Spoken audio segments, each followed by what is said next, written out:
Hurmatli baliq ishqibozlari. Bo'ldi ketyaptimiz?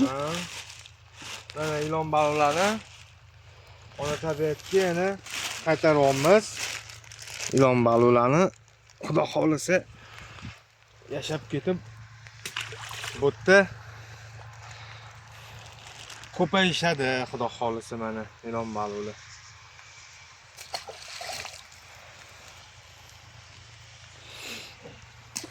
Ag'dar bor. Orqangda bo'lib tatishib.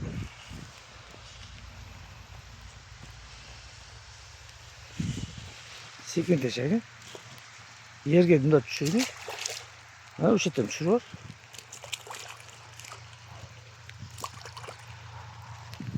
Hı, 15 tacha qo'yib yubordik-a yana. 18 ta.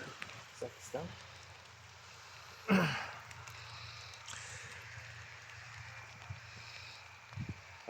Qolgan uydagilarni ham, uydagi qolganlarini hali baliq olib kelganda, oziqlantirayotganda yana videoga olib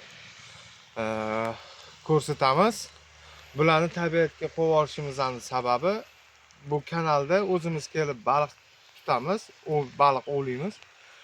Qarindoshlar bilan shu kelganimizda baliqlar chiqib turishiga, ko'payishi uchun ilon baliqlarini qo'yib yubordik. Xudo xolisa kelib maza qilib ko'payishsa, bular tuxum qo'ysa, bola ochganda bittasi kamida 1000 ta, 1,5 mingta bola ochadi, bola beradi. Xudo xolisa ajab emas, ko'payib qolsa, lokatsiyalarini tashiymiz. Yana bemalol baliq ovlagani kelsanglar ham bo'ladi.